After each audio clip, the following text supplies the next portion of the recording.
नमस्कार दोस्तों, स्वागत है आपका हमारे YouTube चैनल V2 नर्सिंग पे। दोस्तों, कल हमने एक वीडियो डाला था, कल या परसों इवनिंग में हमने एक वीडियो डाला था, आपने देखा होगा, जो कि ट्रांसफ़र पोस्टिंग से रिलेटेड था, जिसमें हमने आपको बताया था कि पटना के बापू सभागार में एक स्पंदन कार्यक्रम जो कि स्वास्थ्य विभाग के द्वारा आयोजित था, जिसमें स्वास्थ्य विभाग में उत्कृष्ट काम करने वाले नर्सेस डॉक्टर्स को सम्मानित किया गया था। उस सम्मान समारोह में जो है तेजस्वी यादव, जो कि बिहार के स्वास्थ्य मंत्री हैं, वो भी वहाँ मौजूद थे और उन्होंने एक बयान दिया था। हमने आपको बताया था कि उन्होंने कहा था कि हम लोग प्रयास कर रहे हैं कि जो नर्सेस अपने घर से दूर काम कर रही है, उनका ट्रांसफ़र जो है उनके घर के आसपास किया जाए। ठीक है, तो कोशिश करने की बात की जा रही थी, लेकिन आज जो है एक गुड न्यूज़ है एएनएम के लिए, क्योंकि आज जो है एएनएम का ट्रांसफ़र के लिए सेकेंड लिस्ट, ठीक है, सेकेंड लिस्ट जो है जारी कर दिया गया है स्वास्थ्य विभाग के द्वारा। आपको पता हो, फर्स्ट लिस्ट जो है दुर्गा पूजा के आसपास जो है जारी किया गया था फर्स्ट लिस्ट, और आज जो है सेकेंड लिस्ट जारी किया गया है। फर्स्ट लिस्ट में जो है लगभग 1000 प्लस एएनएम का ट्रांसफ़र हुआ था और सेकेंड लिस्ट में जो है 900 प्लस एएनएम नर्सेस की ट्रांसफ़र में लिस्ट नाम है। ठीक है, अब ये जो ट्रांसफ़र हुआ है ये किस बेस पे किया गया है, जहाँ तक हमने लिस्ट देखा है उसमें जो है सीनियरिटी बेस पे जो है ट्रांसफ़र किया गया है एएनएम नर्सेस का। उसके बाद कल ही आपने देखा होगा न्यूज़ वगैरह में, देखिए यहाँ पे वो स्पंदन कार्यक्रम का एक न्यूज़ का कटिंग है, आप यहाँ पे देखिए, जिसमें उन्होंने कहा था कि जल्द ही नर्सों को घर से दूर नौकरी करने के लिए जाना पड़ता है, कोशिश हो रही है कि उनके गृह जिले में उनका पोस्टिंग कर दी जाए। ठीक है, उन्होंने स्वास्थ्य कर्मियों को रीढ़ की हड्डी बताया। ठीक है, ये हमने आपको पिछले वीडियो में भी दिखाया था, इस तरह का बयान जो है स्वास्थ्य मंत्री के द्वारा दिया गया था। और आज जो है एएनएम के लिए ट्रांसफ़र के लिए सेकेंड लिस्ट जारी कर दिया गया है। तो जिन भी एएनएम बहनों का ट्रांसफ़र हुआ है उनको बहुत बहुत बधाई। बहुत एएनएम नर्सेज जो है हमारे संपर्क में है, हमारे कॉन्टैक्ट में है, मैसेजेस करती है, हमारा वीडियोज़ देखती है। आप सभी का बहुत बहुत धन्यवाद और आप सभी को बधाई। आप लोगों को जहाँ जाना था वहाँ आपको मिल गया है, अब अपने घर से आप ड्यूटी कर सकते हैं। जो परेशानियां थी शायद अब वो दूर हो गई होगी आप लोगों का, इसीलिए आप लोग को बहुत बहुत बधाई। और जिन एएनएम बहनों का ट्रांसफ़र हुआ है, अगर आप वीडियो देख रहे हैं तो कमेंट में ज़रूर लिखिएगा कि आप लोगों का ट्रांसफ़र हुआ है या नहीं हुआ है। ठीक है, अब बात रही दूसरी कि इसमें कैसे क्या करना है, विरमित करना है, योगदान करना है, उसके लिए हम थोड़ा सा आपको एक बार दिखा देते हैं। वो आप यहाँ पर देखिए, ये वो लिस्ट है ट्रांसफ़र का, जो कि आज 29/12 ठीक है जारी किया गया था। स्वास्थ्य विभाग बिहार पटना के प्रशासनिक नियंत्रणाधीन, ठीक है, बिहार महिला स्वास्थ्य कार्यकर्ता एएनएम को कार्यहित और प्रशासनिक दृष्टिकोण से, यानी डिपार्टमेंट के नीड के अनुसार एएनएम को ट्रांसफ़र करना, पोस्टिंग करना बिल्कुल डिपार्टमेंट के अंदर है। बहुत लोग अभी हमारे पास मैसेज कर रहे थे कि दिसंबर में मात्र 2 दिन बाकी है, तो क्या दिसंबर में नहीं होगा तो कभी नहीं होगा या फिर नहीं होगा। तो इस तरह की बातें बिल्कुल आपको नहीं सोचना है। अगर दिसंबर में होगा, जनवरी में भी हो सकता है, फरवरी में भी हो सकता है, ये बिल्कुल डिपार्टमेंट के ऊपर है। हमने पिछले वीडियो में भी बताया था आपको, डिपार्टमेंट के ऊपर है। प्रशासनिक दृष्टिकोण से अगर जो उनको करना होगा तो वो 12 मंथ के किसी भी महीना में ट्रांसफ़र पोस्टिंग कर सकते हैं। ठीक है, कोई मंथ जो है एग्जैक्ट नहीं होता है कि हाँ इसी मंथ में ट्रांसफ़र होना है। ठीक है, अब यहाँ पे देखिए जिनका ट्रांसफ़र हुआ है, एएनएम का नाम है, आवेदन आईडी है। आप लोगों ने जो आवेदन दिया था 2021 में, उसके बाद फिर पोर्टल खुला था 2023 में। ठीक है, ये होम डिस्ट्रिक्ट हो गया और वर्तमान में आप जहाँ काम कर रही हैं ये उनका एड्रेस है। उसके बाद जहाँ आपको ट्रांसफ़र किया गया, आपको जिस जिला में आपने चॉइस किया था, 3 या 4 जिले शायद एएनएम के लिए चॉइस में था, 4 जिला में से एक जिला आपको अलॉट किया गया है। ठीक है, ये सारी लिस्ट है, आप देख लीजिए, आप में से शायद किसी का नाम हो। और इसके बाद आप लोगों को आगे क्या करना है, आप लोगों का ट्रांसफ़र तो हो गया है जहां आप चॉइस दिए थे।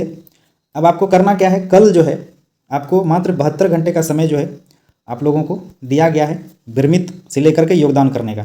ठीक है, अब यहाँ पे देखिए क्या लिखा है, उपयुक्त स्थानांतरण ऑनलाइन पोर्टल पर अपलोड आवेदन साक्ष्यों को सही मानते हुए किया गया है। ठीक है, आवेदकों द्वारा अपलोड साक्ष्य किसी स्तर पर गलत अथवा त्रुटिपूर्ण पाए जाने पर संबंधित कर्मी का स्थानांतरण रद्द करते हुए नियमानुकूल दंडात्मक कार्रवाई की जाएगी। ये जो डॉक्यूमेंट्स अपलोड किया था ऑनलाइन आवेदन में, ये उनके लिए है, ये बस नॉर्म्स है। ठीक है, अब कह रहा है देखिए 72 घंटा के अंदर जो है अपने ज़िले से नव जिले में आप लोगों को योगदान सुनिश्चित करना पड़ेगा। ठीक है, और अभी आप लोगों को क्या करना है, कल आपका सैटरडे हो गया, संडे हो गया, मंडे हो गया, ठीक है। मंडे तक आप लोगों को विरमित जो है करवाना है अपने CS कार्यालय से, ठीक है। CS कार्यालय से विरमित लेटर ले करके आपको जो नया जिला मिला है वहाँ के CS के पास जा करके फिर आपको योगदान करना होगा, ठीक है। ये आपको अभी 72 घंटे के अंदर अंदर यानी कि 3 दिन का समय आपके पास दिया गया, ठीक है।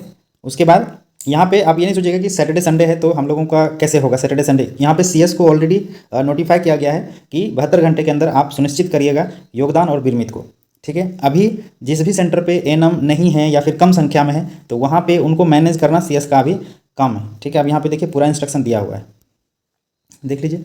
पदस्थापना संस्थान बार इस प्रकार करें कि सभी संस्थान जहाँ इनके पद सृजित हैं संभव कम से कम एक महिला स्वास्थ्य कर्मी का पदस्थापन जरूर हो। यहाँ पे अवश्य हो जाए ऐसा लिखा हुआ है, अवश्य हो जाए, ठीक है। मतलब अगर किसी सेंटर पे 5 नर्सेस है उसमें से 4 का ट्रांसफ़र हो गया है, 1 का नहीं हुआ है, तो 1 को सुनिश्चित किया जाए कि वहाँ पे एक कम से कम 1 नर्सेस किसी भी सेंटर पे रहे, ठीक है। और जैसे ही योगदान दिया जाएगा नए सिस्टर्स के तो वहाँ पे उनको पोस्टिंग कर दिया जाए, ठीक है। अब यहाँ पे देखिए जहाँ एएनएम की संख्या 1 से अधिक है अथवा उनका स्थानांतरण कहीं नहीं हुआ है वो रिक्त रह गए शून्य वाले स्थान पर पदस्थापन करेंगे। अब मान लेते हैं किसी सेंटर पे सारे नर्सेस का ट्रांसफ़र हो गया तो वहाँ पे शून्य हो गया, तो जहाँ बगल के सेंटर में अगर कोई नर्सेस हैं तो वहाँ पे उनको खाली स्थान पे पदस्थापन कर दिया जाएगा 72 घंटे के लिए, या जितने दिन में वहाँ पे नया स्टाफ नहीं आ जाता तब तक वहाँ पर उनको रहना है, ठीक है। इस तरह का इंस्ट्रक्शन यहाँ पर दिया हुआ है। यहाँ पे देखिए सारे जो CS हैं उनको निर्देश दिया जाता है कि उनके जिले में स्थानांतरित एएनएम को 72 घंटा के अंदर नव पदस्थापित स्थान पर योगदान देने के लिए विरमित कर देंगे। CS को बिल्कुल निर्देश दिया हुआ है, इसीलिए आप लोग घबराना नहीं है, आराम से आप लोग जो है विरमित होकर के नए जगह पे योगदान दीजिए और जो है आप अपना कार्य का अच्छे से निर्वहन करिए। उसके बाद बात करते हैं GNM को लेकर के, ठीक है। GNM को लेकर के बात करें तो GNM अभी देखिए एएनएम का जो है फर्स्ट लिस्ट और सेकेंड लिस्ट मिला करके अराउंड 2000 का ट्रांसफ़र ऑलरेडी हो चुका है, ठीक है। अब रही बात GNM की, तो GNM के लिए हमारे द्वारा जो प्रयास किया गया था, हमने आपको पिछले वीडियो में बताया था कि RTI के माध्यम से या फिर डिपार्टमेंट में जो पदाधिकारी हैं उनसे भी हमने कई बार रिक्वेस्ट किया है, तो अभी पदाधिकारी के पास अभी एग्जैक्ट कोई जानकारी नहीं होती है या फिर वो देना नहीं चाहते हैं, ठीक है। अभी देखिए हमने कल ही आपको बताया था कि हो सकता है कल भी दे दे या हो सकता है आपको टाइम भी लगे, तो आज जो है आप लोग लिस्ट देख लिए हैं कि एएनएम का लिस्ट आ गया है। GNM के लिए मे बी जल्दी दे दे या फिर हो सकता है टाइम लगे, ये डिपार्टमेंट के ऊपर है, लेकिन आशा है कि जल्द से जल्द जो है GNM का लिस्ट भी जारी कर दिया जाएगा। फिक्स डेट कोई नहीं कह सकता कब दिया जाएगा, लेकिन एक आशा है कि जब आप एएनएम के लिए 2-2 लिस्ट दे सकते हैं तो GNM का कम से कम 1 लिस्ट दे ही सकते हैं, क्योंकि GNM नर्सेस भी बहुत परेशान हैं एएनएम की तरह, ठीक है। दोनों ही स्वास्थ्य विभाग के रीढ़ की हड्डी मानी जाती है, ऐसा तेजस्वी यादव खुद बोलते हैं। तो उनकी परेशानी विभाग की परेशानी है, तो उनकी परेशानी को देखते हुए GNM का भी ट्रांसफ़र जो है जल्द से जल्द किया जाए ताकि जो कार्य हो रहे हैं वो सुचारू ढंग से चलता रहे, ठीक है। और बाकी हमारे द्वारा जो प्रयास किया गया है कोई बात नहीं है, क्योंकि हमारे कमेंट में बहुत से ऐसे कमेंट आते हैं जिनमें कहा जाता है कि हम पॉलिटिक्स पे बात करते हैं। भाई हमको पॉलिटिक्स से कोई मतलब नहीं है, ठीक है। अगर पॉलिटिक्स जो पॉलिटिशियन हैं अगर अपने कर्मचारियों का हित में हमेशा काम करते रहे तो ऐसा नेता तो बना रहे, हमें कोई प्रॉब्लम नहीं है। जिस जगह की जनता उसके कर्मचारियों के हित में हमेशा काम होता रहे, कोई विरोध नहीं करेंगे, कोई सवाल नहीं उठाएंगे, ठीक है। तेजस्वी यादव अभी अगर एएनएम का ट्रांसफ़र कर दिए हैं, जिसको जिसको आवश्यकता है, ठीक है, उनका काम होता रहे, पॉलिटिशियन पे कोई सवाल नहीं करेगा, ठीक है। अभी GNM परेशान है तो ऑब्वियस सी बात है अपने स्वास्थ्य मंत्री को बोलेंगे, अगर स्वास्थ्य मंत्री उनका भी काम कर देंगे तो कोई प्रॉब्लम नहीं है, ठीक है। जो प्रयास हम लोगों के द्वारा किया जा रहा है, हमने अपने स्तर से बहुत प्रयास किया है, आपने देखा हमने RTI भी लगाया था। अब RTI का जवाब ना मिले उससे पहले रिजल्ट ही मिल जाए तो वो बहुत बेहतर बात है, और ऐसा ही हुआ है। हमें RTI का जवाब भले ना मिले लेकिन जिस काम के लिए हमने RTI लगाया था वो काम हो गया मेरा, ठीक है। तो कोई दिक्कत वाली बात नहीं है, ठीक है। अब यहाँ पे देखिए ये मेरा पत्र था जो हमने RTI में इंक्लूड किया था।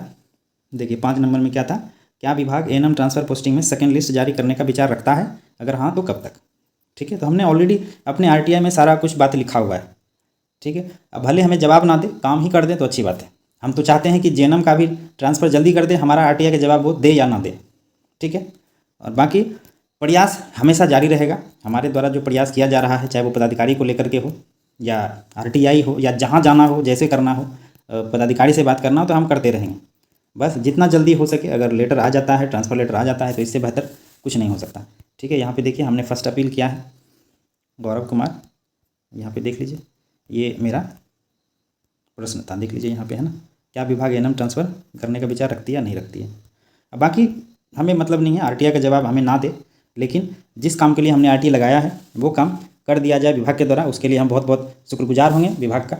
बस अब जीएनएम का रह गया है, आप लोग से रिक्वेस्ट है, विभाग से रिक्वेस्ट है, मंत्री जी से रिक्वेस्ट है कि जितना जल्दी हो सके जीएनएम का भी लिस्ट जो है जारी किया जाए, ठीक है। बाकी कैसा लगा हमें ज़रूर कमेंट करके बताएं। अगर आपने अभी तक चैनल को सब्सक्राइब नहीं किया है तो चैनल को सब्सक्राइब कर लें, क्योंकि आपको पता है हम सिर्फ सच बताते हैं, सच दिखाते हैं, ठीक है। और आपको नर्सिंग से रिलेटेड किसी भी प्रकार की समस्या है, विभाग से रिलेटेड किसी प्रकार की समस्या है तो आप हमसे संपर्क कर सकते हैं, ठीक है। और बाकी फिर से आप सभी को बहुत बहुत धन्यवाद, आपने इस चैनल को इतना प्यार दिया है, ठीक है दोस्तों। थैंक यू, धन्यवाद।